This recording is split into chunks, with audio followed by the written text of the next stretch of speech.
Very good morning दोस्तों। मेरा नाम है सहदेव सिंह। आज हम पढ़ रहे हैं एम लक्ष्मीकांत के राजभाषा ऑफिशियल लैंग्वेज में।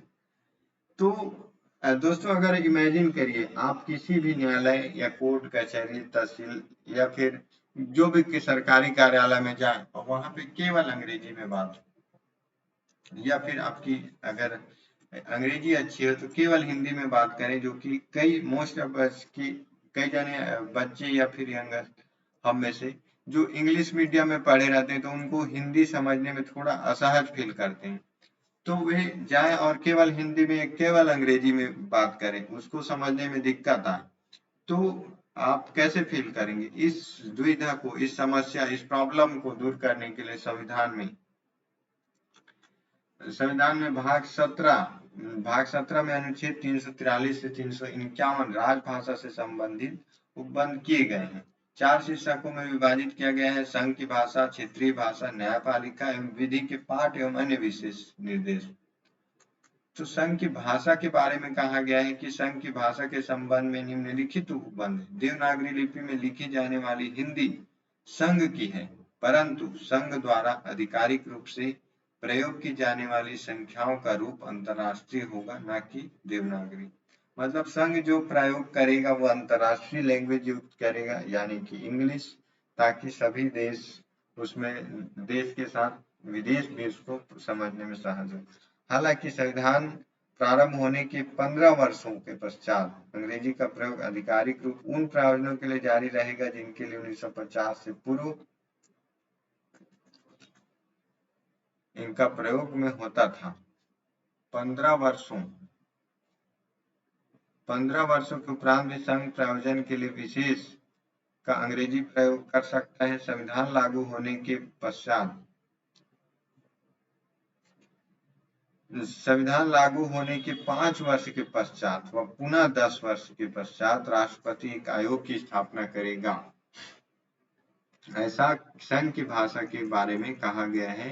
राष्ट्रपति उपबंध करेगा जो हिंदी भाषा प्रगामी प्रयोग के संबंध में अंग्रेजी के प्रयोग को सीमित करने व अन्य संबंधित मामलों में सिफारिश करेगा। आयोग की सिफारिशों के अध्ययन व राष्ट्रपति को इस संबंध में अपने विचार देने के लिए एक संसदीय समिति गठित की जाएगी। इसके अनुसार 1955 में राष्ट्रपति ने बीजी खेर की अध्यक्षता में आयोग का गठन किया गया। आयोग ने 1956 में अपनी रिपोर्ट प्रस्तुत राष्ट्रपति को की। 1957 में पंडित गोविंद वल्लभ पंत की अध्यक्षता में बनी संसद समिति ने इस रिपोर्ट की समीक्षा की। हालांकि 1960 में दूसरे आयोग, जिसकी कल्पना संविधान में की गई थी, का गठन नहीं किया गया। इसके परिणाम स्वरूप संसद में 1963 में एक अधिनियम को अधिनियमित कर दिया। इसमें संघ के सभी सरकारी कार्यों या संसद की कार्यवाही में अंग्रेजी का प्रयोग जारी रखने के साथ हिंदी का प्रयोग भी उपबंध किया गया। ध्यान देने योग्य बात है कि इसमें अंग्रेजी के प्रयोग के लिए कोई लिमिटेशन ईयर्स समय सीमा निर्धारित नहीं किया गया। सन 1967 में कुछ विशिष्ट मामलों के साथ हिंदी के साथ अंग्रेजी का प्रयोग अनिवार्य करने के लिए इसमें संशोधन किया गया था। क्षेत्रीय भाषाओं के संबंध में संविधान में राज्यों के लिए किसी विशेष का उल्लेख नहीं किया गया। इसके संबंध में कुछ निम्नलिखित उपबंध है। किसी राज्य की विधायिका उस राज्य के रूप में किसी एक या एक से अधिक भाषा अथवा हिंदी का चुनाव कर सकती है, जब तक यह न हो कि राज्य की आधिकारिक भाषा अंग्रेजी होगी। इसके उपबंध अधिकांश राज्यों ने अब मुख्य क्षेत्रीय भाषा को मुख्य रूप से स्वीकार किया, जैसे केरल ने मलयालम को, आंध्र प्रदेश ने तेलुगु को, असम ने असमिया को, पश्चिम बंगाल ने बंगाली को और उड़ीसा ने उड़िया को अपनाया। 9 उत्तरी राज्यों हिमाचल प्रदेश, उत्तर प्रदेश, बिहार, हरियाणा, उत्तराखंड, छत्तीसगढ़, झारखंड, राजस्थान ने हिंदी को अपनाया। गुजरात ने गुजराती के अतिरिक्त हिंदी को भी अपनाया। उसी प्रकार गोवा ने कोंकणी के अतिरिक्त मराठी व गुजराती को अपनाया। जम्मू कश्मीर ने उर्दू को अपनाया, न कि कश्मीरी को। दूसरी ओर उत्तर पूर्वी राज्यों जैसे मेघालय, अरुणाचल प्रदेश और नागालैंड ने अंग्रेजी को स्वीकार किया। ध्यान देने योग्य बात यह है कि राज्यों द्वारा भाषा का चुनाव संविधान की 8वीं अनुसूची में उल्लिखित भाषाओं तक सीमित नहीं है। कुछ समय के लिए केंद्र व राज्यों के मध्य तथा विभिन्न राज्यों के मध्य संपर्क भाषा के रूप में संघ की राजभाषा अर्थात अंग्रेजी का प्रयोग होगा, परंतु 2 या 2 से अधिक राज्य परस्पर संवाद के लिए हिंदी के प्रयोग अंग्रेजी के स्थान के लिए स्वतंत्र होंगे। राजस्थान, उत्तर प्रदेश, मध्य प्रदेश और बिहार ने ऐसे समझौते किए। अधिनियम 1963 के अनुसार संघ व गैर हिंदी भाषी राज्यों, वे राज्य जहां हिंदी नहीं है, के मध्य अंग्रेजी संपर्क भाषा होगी। इसके अतिरिक्त जहां हिंदी व गैर हिंदी राज्यों के बीच संपर्क भाषा हिंदी है, वहां पर ऐसे संवाद अंग्रेजी में भी अनुवादित किए जाएंगे। जब राष्ट्रपति यदि मांग की जाए इस बात पर संतुष्ट हो कि किसी राज्य की जनसंख्या का अधिकतर भाग उनके द्वारा बोली जाने वाली भाषा को राज्य द्वारा मान्यता चाहता हो, तो ऐसी भाषा को राज्य के रूप में मान्यता देने का निर्देश दे सकता है। इस उपबंध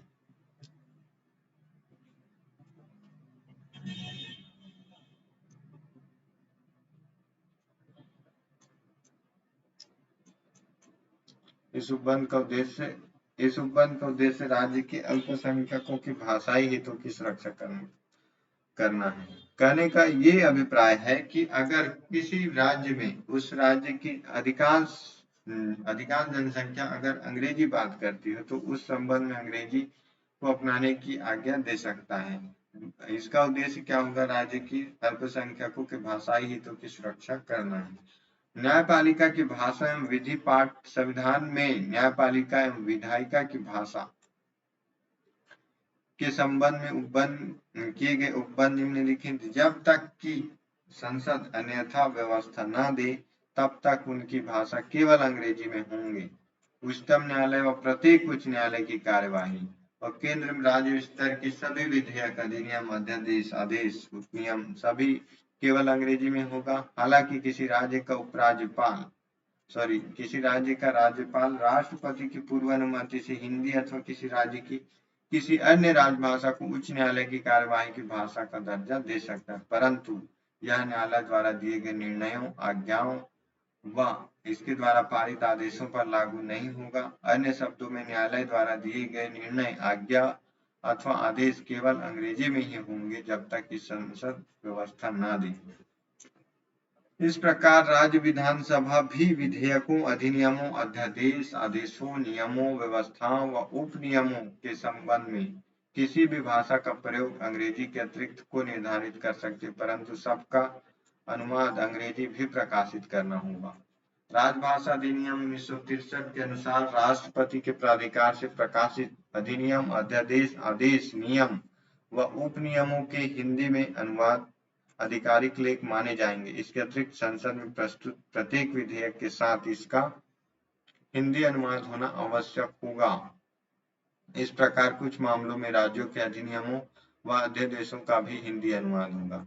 यह अधिनियम राज्यपाल को यह अधिकार देता है कि वह राष्ट्रपति की पूर्व अनुमति से उच्च न्यायालय द्वारा दिए गए फैसलों, निर्णयों, पारित आदेशों में हिंदी अथवा राज्य की किसी अन्य भाषा के प्रयोग की अनुमति दे सकता है, परंतु इसके साथ ही इसका अंग्रेजी में अनुवाद भी संलग्न करना होगा। उदाहरण के लिए उत्तर प्रदेश, मध्य प्रदेश, बिहार व राजस्थान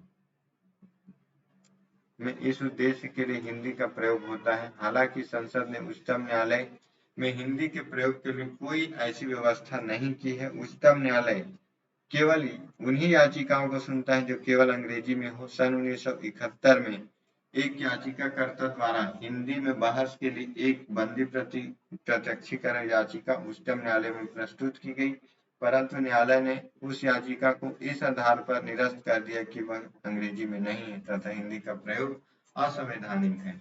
विशेष निर्देश संविधान में भाषाई अल्पसंख्यकों के हितों की सुरक्षा व हिंदी भाषा के उत्थान के लिए कुछ विशिष्ट निर्देश दिए गए हैं। भाषाई अल्पसंख्यकों की सुरक्षा प्रत्येक पीड़ित व्यक्ति को अपनी शिकायत निवारण हेतु संघ अथवा राज्य के किसी भी अधिकारी अथवा प्राधिकारी को संघ अथवा राज्य में जैसी भी स्थिति हो प्रयोग की जाने वाली भाषा में अभावेदन करने का अधिकार है। मतलब कहने का मतलब है, अगर कोई व्यक्ति केवल असमिया आता हो, या किसी बंगाली को केवल बंगाली आता हो, या फिर केवल उड़िया या केवल छत्तीसगढ़ी लैंग्वेज आती हो, तो किसी अधिकारी और प्राधिकारी के पास अपना आवेदन जो है छत्तीसगढ़ी में दे सकता है, और इसी आधार पर अस्वीकार नहीं किया, उसको इस अधिकार में नहीं स्वीकार किया जा सकता कि वह राजभाषा में। प्रत्येक राज्य स्थानीय प्राधिकरण को राज्य में भाषाई अल्पसंख्यक समूह के बच्चों को प्राथमिक स्तर पर उनकी मातृभाषा में शिक्षा देने हेतु उपयुक्त सुविधाएं उपलब्ध करानी चाहिए। राष्ट्रपति इस संदर्भ में आवश्यक निर्देश दे सकता है। भाषाई अल्पसंख्यकों के लिए संविधान में किए गए प्रावधानों से संबंधित मामलों की जांच और उनकी रिपोर्ट के लिए राष्ट्रपति को एक विशेष अधिकारी की नियुक्ति करनी चाहिए। राष्ट्रपति को यह रिपोर्ट को संसद में प्रस्तुत करनी चाहिए और संबंधित राज्य सरकार को भेजनी चाहिए। हिंदी भाषा का विकास। संविधान हिंदी के विस्तार व विकास हेतु केंद्र के लिए कुछ कर्तव्य निर्धारित करता है, ताकि भाषा के विविध संस्कृति के बीच एक लोक भाषा बन सके।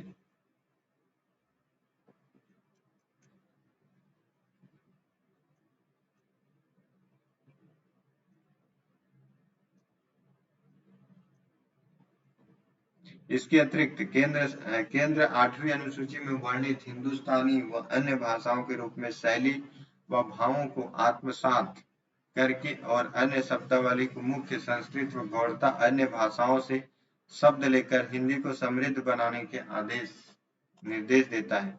वर्तमान 2016 में 8वीं अनुसूची में 22 भाषाएं वर्णित मूल रूप से 14 हैं। ये असमिया, बंगाली, गुजराती, हिंदी, कन्नड़, कश्मीरी, कंकड़ी, मलयालम, मणिपुरी, मराठी, नेपाली, मैथिली, उड़िया, पंजाबी, संस्कृत, सिंधी, तमिल, तेलुगु, उर्दू, डोगरी, बोडो तथा संथाली। सिंधी भाषा को 21वें संविधान संशोधन विधेयक 1967 तथा कोंकणी, मणिपुर तथा नेपाली को 71वें संविधान संशोधन 1992 तथा 2003 के 92वें संविधान संशोधन विधेयक द्वारा मैथिली, डोगरी, बोडो और संथाली को जोड़ा गया।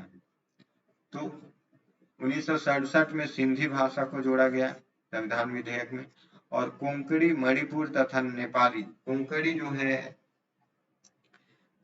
जो गोवा की भाषा, और मणिपुर की और नेपाली को 71वें संविधान संशोधन विधेयक 1992 द्वारा जोड़ा गया, और 2003 में 92वें संविधान संशोधन अधिनियम द्वारा मैथिली, जो कि बिहार की एक क्षेत्रीय भाषा है, डोगरी और बोडो और संथाली भाषाओं को जोड़ा गया। संविधान के 8वीं अनुसूची के अतिरिक्त क्षेत्रीय भाषाओं को वर्णित करने के पीछे 2 उद्देश्य हैं। इन भाषाओं के सदस्यों को राजभाषा आयोग में प्रतिनिधित्व दिया जाए।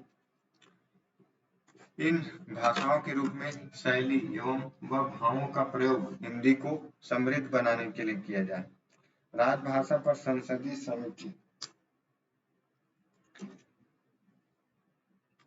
1963 ने राजभाषा पर एक संसदीय समिति की व्यवस्था की थी, जिसका काम था राज्य के आधिकारिक उद्देश्यों से हिंदी भाषा के व्यवहार प्रयोग में हुई प्रगति की समीक्षा की जाए। इस एक्ट के तहत उक्त समिति का गठन एक्ट को 26 जनवरी 1965 को पारित होने के 10 वर्ष बाद होना था। इस तरह 1976 में समिति गठित की गई। समिति में 30 सदस्य संसद के हैं, 20 लोकसभा से तथा 10 राज्यसभा से। समिति के गठन और प्रकार से संबंधित निम्नलिखित प्रावधान है। एक्ट के लागू होने की तिथि के दर से 10 वर्ष गुजर जाने के बाद एक राजभाषा समिति का गठन होगा। यह इस उद्देश्य से पेश प्रस्ताव जो संसद के किसी सदन में पेश होगा, जिसे राष्ट्रपति की पूर्व अनुमति प्राप्त होगी, जो दोनों सदनों द्वारा पारित हो चुका होगा।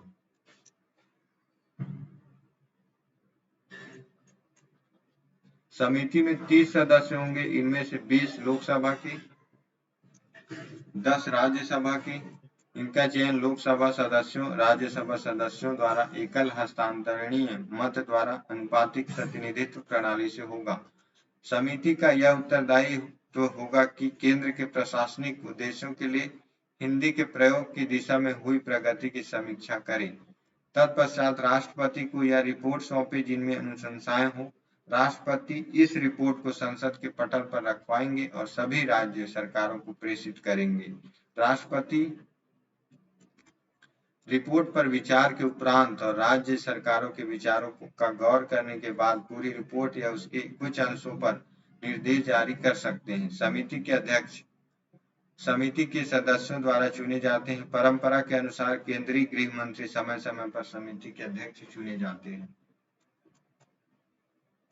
समिति का काम है अपनी रिपोर्ट अपनी अनुशंसाओं सहित राष्ट्रपति को सौंपे। ऐसे वह केंद्र सरकार के दफ्तरों में हिंदी के प्रयोग को परखने के बाद करेगी। वास्तविक स्थिति को परखने के लिए अन्य विधियों को अपनाने के अलावा समिति केंद्र सरकार के दफ्तरों का निरीक्षण करेगी, जहां कई प्रकार की गतिविधियों द्वारा दफ्तरों को हिंदी के महत्तम प्रयोग के लिए प्रेरित किया जाए, ताकि संविधान के उद्देश्य तथा राजभाषा अधिनियम के प्रावधान क्रियान्वित किए जा सके। इस उद्देश्य से समिति ने 3 उप समिति गठित की।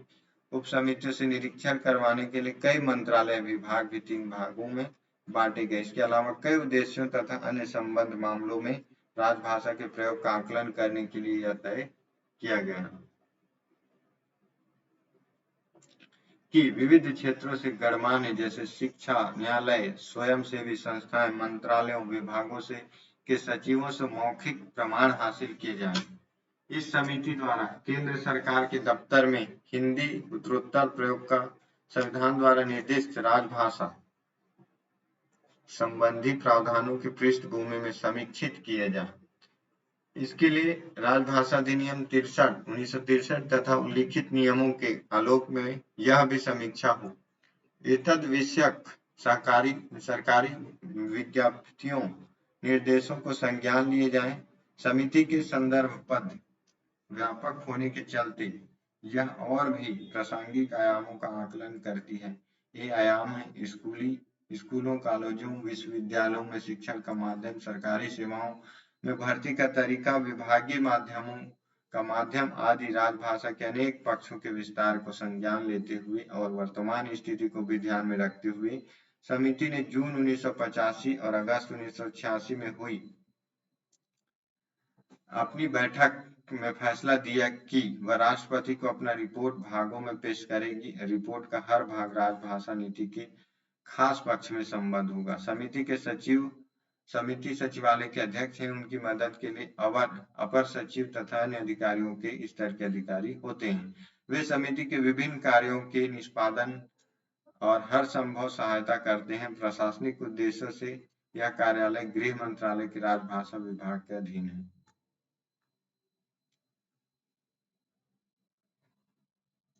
शास्त्रीय भाषा का दर्जा 2004 में भारत सरकार ने एक नए भाषा वर्ग शास्त्रीय भाषाएं को बनाने का फैसला किया। 2006 में इसने शास्त्रीय भाषाओं का दर्जा देने के मानदंड तय किए। अब तक 2016 में 6 भाषाओं को शास्त्रीय भाषाओं का दर्जा मिल चुका है।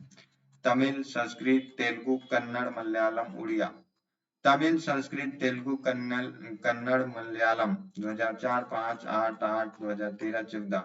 उड़िया को सबसे पहले, बाद में मलयालम और कन्नड़, तेलुगु 2008 में, कन्नड़ और तेलुगु को, मलयालम को 2013 में और तमिल को इस शास्त्रीय भाषा घोषित किया गया है। लाभ क्या है? यदि एक बार शास्त्रीय भाषा घोषित की गई तो उसे एक उत्कृष्टता केंद्र स्थापित करने के वित्तीय सहायता मिलती है जहां उस भाषा की पढ़ाई होती है, और उसके अलावा गणमान्य विद्वानों को 2 बड़े पुरस्कार दिए जाने का रास्ता तैयार होता है। इसके अलावा विश्वविद्यालय अनुदान आयोग से अनुरोध किया जा सकता है कि वह कम से कम शुरुआत में केंद्रीय विश्वविद्यालयों में शास्त्रीय भाषाओं के लिए एक निश्चित संख्या में पेशेवर पीठ स्थापित करें जिन पर उन भाषा के गणमान्य विद्वान स्थापित हों। मानदंड क्या है? 2000 वर्ष पुरानी हो वह भाषा, प्रारंभिक ग्रंथों में उस भाषा का दर्ज इतिहास हो, पौराणिकता हो, प्राचीन साहित्य ग्रंथ राशि जो जिसे वक्ताओं की पीढ़ी दर पीढ़ी बेशकीमती माने और एक साहित्यिक परंपरा हो जाए जो कि मौलिक हो तथा दूसरे भाषा भाषी समुदाय ने उधार न ली चुकी हो। चूंकि शास्त्रीय भाषा साहित्य आज से भिन्न है तो क्लासिकी भाषा और उससे व्युत्पन्न रूप के बीच में फाक हो। तो ये था राजभाषा के संबंध में उपबंध। आप इसको ध्यान से देखिएगा, ध्यान से 2-3 बारी इस खंड को पढ़िएगा तो आपको अच्छे से समझ आएगा। आई होप कि मेरा इनिशिएटिव आपको अच्छा लगा हो, और अच्छा लगा हो तो कमेंट करिएगा। मिलते हैं नेक्स्ट वीडियो में। आप सभी का बहुत बहुत धन्यवाद।